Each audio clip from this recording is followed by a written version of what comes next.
Long, long ago, there was a great thief. He lived in a land where the light did not shine, where all suffered in the darkness. People call me... Sorry, Kaya. Directly into the microphone, please. Otherwise your voice'll, you know. Okay. They call me the Dagger Bandit, but no one sees that I rob the rich and give to the poor. Here in the dark, evildoers run rampant in the shadows, while the good, honest folk stumble blindly on, just trying to find a way through.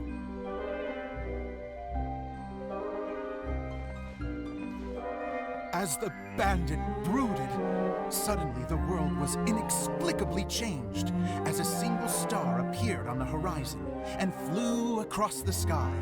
Traveler, stomp on that movement mechanism in front of you.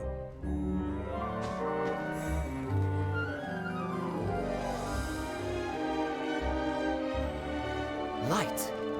A brief flash, yet enough to illuminate the world.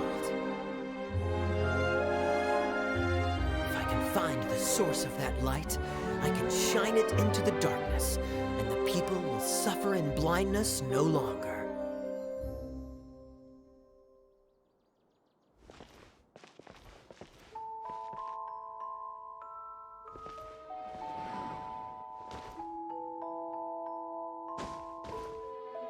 Without a moment to spare, he set off to follow the star's course. All the while, the star kept moving through the sky. Traveler, the star kept moving through the sky.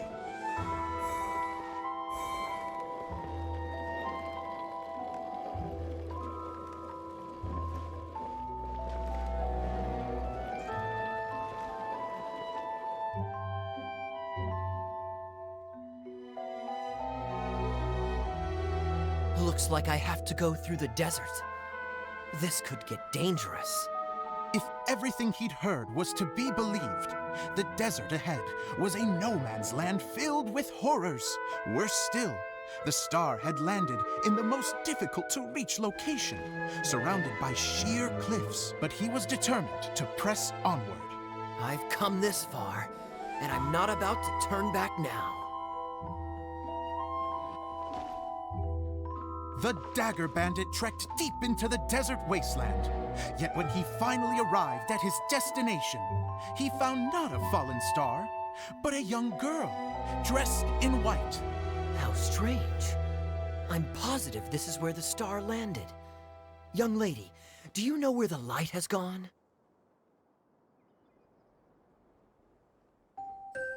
The girl replied, Traveler from afar, the light you seek is only a bottled flame.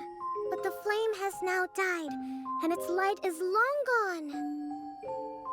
A bottled flame? Yes, it was a gift from another. And so, the girl began to tell the story of how the bottle came into her possession. The girl hailed from a kingdom that sat atop the waterfalls. But when the reigning dynasty fell and a new one seized power, she and her people fled for their lives. A thick fog began to fill the air as she made her way through the forest, and dense thickets tried to block her path. There is a mechanism down there that you can press to retract the thicket board below the stage.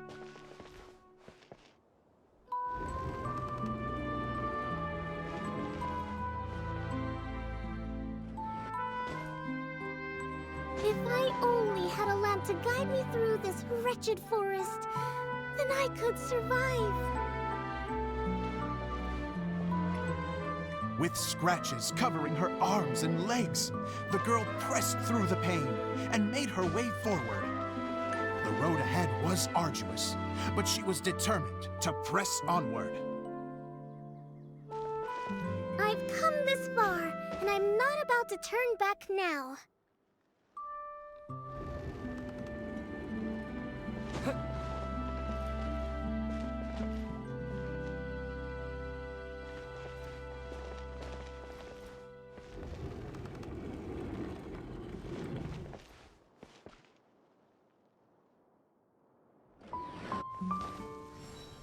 But just as she was drawing near her destination, a huge stretch of thorns and brambles suddenly came into view.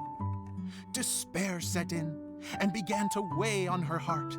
If only someone could help me, I would give anything in return. The girl's heartfelt wish in her moment of desperation did not go unheard. Wait! There's no mechanism for the final thicket! I must have forgotten to check those boards. According to the story, those thickets should be gone from the stage now, right? Yes, total oversight on my part. What a pain. I can help! Traveler, catch!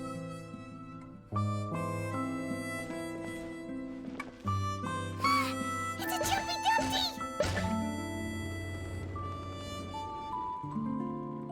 The girl's heartfelt wish did not go unheard, for a Jumpy Dumpty who was passing by helped to clear a path for her. Oh, thank you, Jumpy Dumpty. And so the girl continued her journey deeper into the forest. But what she found there was not a lamp, but a mage glowing with fire. So, just to clarify, it was supposed to be the mage who helped burn a path through the thicket. Save it for the end, man! The mage took pity on the girl and handed her a bottle. Then, the mage began to tell the story of how the bottle came into her possession. The fiery mage had an adventurous spirit and enjoyed taking long journeys. On one such journey, while taking rest in an oasis, she found a beautiful bottle by a crescent-shaped lake. Klee, quick, get in the light. She was an extraordinary mage with the power to grant people their wishes. She turned the bottle into a thing of equally extraordinary power. But the only place that it could make wishes come true was inside of the bottle. Oh me, oh my! Look at this wonderful bottle of mine! It could make a fine toy. But better still, a sojourner's home. The fiery mage blew into the bottle, allowing it to grant one single wish outside its glass walls. Am I supposed to blow into it? Wow, it lit up! A flame was kindled within the bottle, and it began to glow a fiery red, just like the mage herself.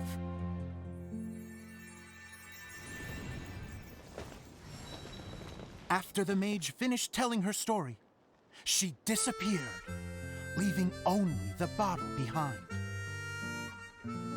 A magic bottle that can grant wishes. And I wish to leave this place and go somewhere where no one will ever find me again. And then? The bottle seemed to softly inquire.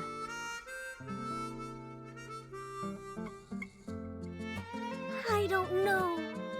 The flame in the bottle faded as the girl's single wish was granted, and she found herself in the middle of the desert, far away, where no one could ever find her.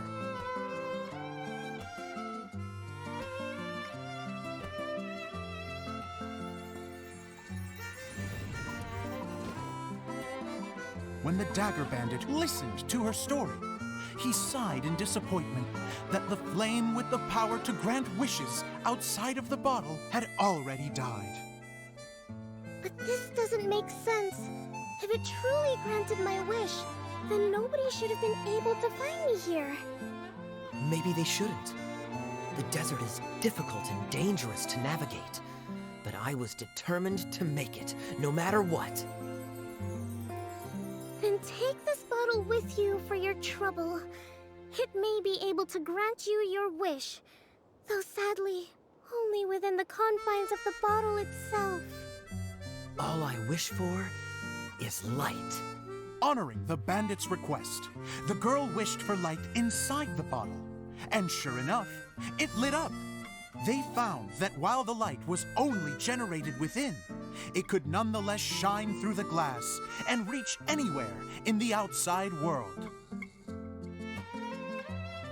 Even though it doesn't burn as brilliantly as the light that shone before, this is still an extraordinary light.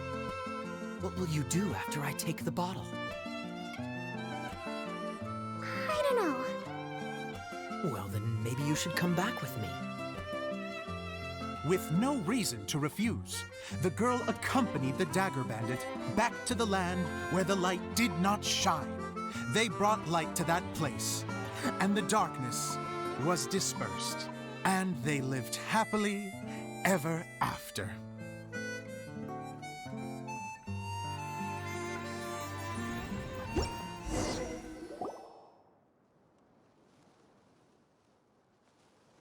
And we're done! Seems the show went pretty well.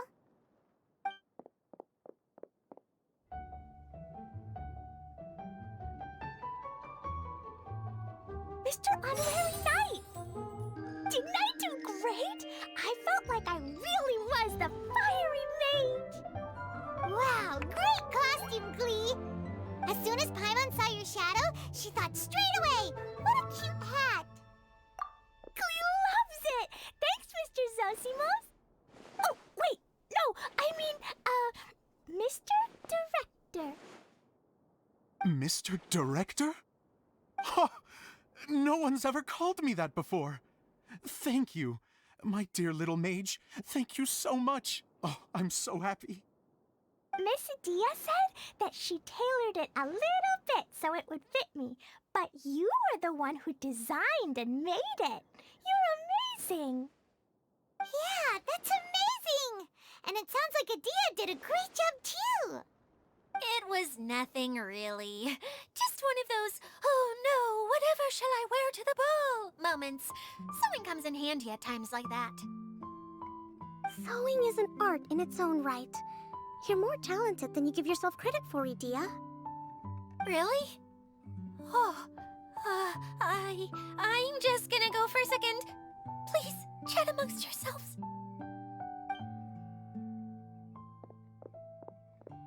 She gets embarrassed so easily. She really can't handle being in the spotlight. Idia's a sensitive person and doesn't have a whole lot of self-confidence. I hope all the excitement hasn't brought her to tears. Oh, I'm a little worried. Don't worry. I'll go make sure she's okay. I'll see you all later.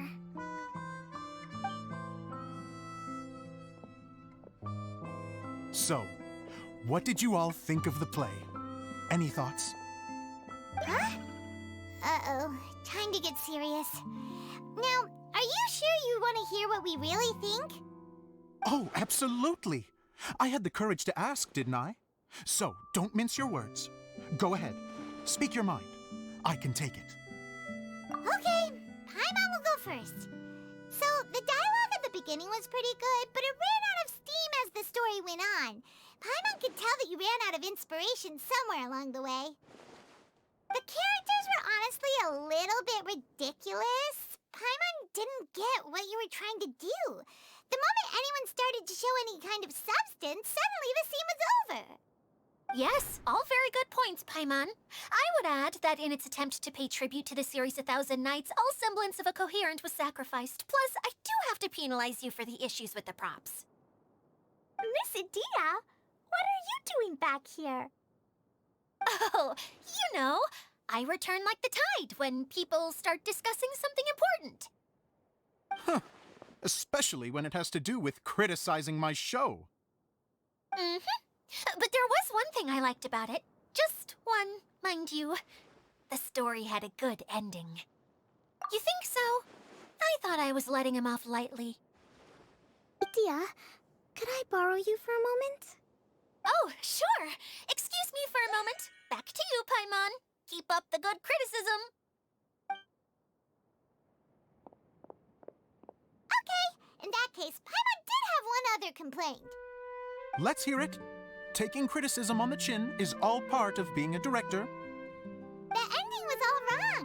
The girl's motives were clear and simple the whole way through. It was kind of jarring when all she had to say was, I don't know. find it weird how her whole community was on the run, but she was only looking out for herself the whole time? I'm fine. I'm not going to improve without feedback. I also learned a lot this time with the chance to be off stage. To be honest, it was a dream come true. What a great attitude! You don't seem upset at all by our comments. I wouldn't say I'm completely unaffected, but you're only speaking the truth. They're all very valid points. Still, now that Paimon thinks about it, you did finish the script in a bit of a rush. Maybe we are being a little too hard on you. That's perfectly fine. Nothing is as important to me as my work on the stage. We all use our imaginations when we're kids, right? I used to play with dolls in my own cardboard cutouts by the light of an oil lamp. The shadows would come to life and dance on the walls. I never got tired of it. Fast forward to now, and in many ways, I'm still that same little kid, lying on his bed, making sound effects. And I get the same joy from running a show now as I did in my little bedroom theater. Of course, a director can accomplish nothing without a cast and crew. So on that note, I want you to all know that I am eternally grateful to each and every one of you. Hey, don't mention it! We had a blast! Okay, here, take this. Your component, as promised. It's the bottle from the show! The one that lit up when I blew into it. That's right. Can you guess the secret behind why it lights up? Oh, maybe there's an invisible fairy inside that opens its eyes when you blow into it. Bingo! You guessed it. That should do the trick. Oh, wait, this needs tightening up a little. Hold on, this will only take a second.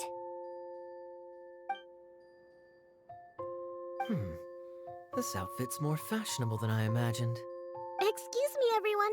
Do you have a moment? Especially you, Zosimos. Idia wants to do a little something for you. She says it'll be a dream come true. A dream come true? Yes. She said that as useless as she is, she wants to do something for you as the first person to have heard of your dream of being a director. Her words, not mine. I'd have to disagree, though. I have never thought of Idia as a useless person. How is this suddenly about me? If everybody is ready, then I'd like to invite tonight's male lead to take the stage. Ta-da!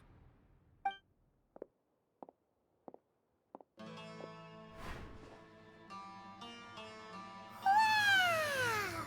Cool! Kaya's turned into the real Dagger Bandit!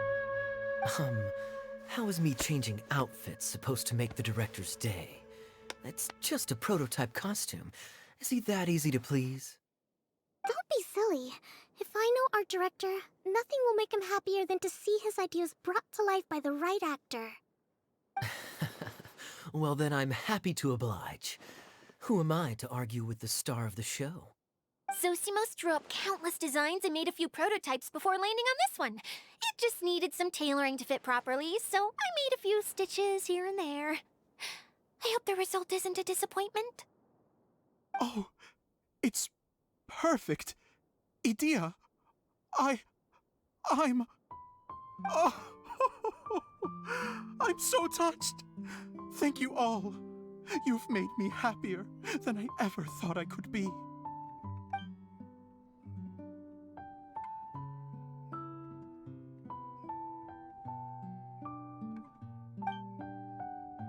How are you doing? Recovered? Oh, I'm good.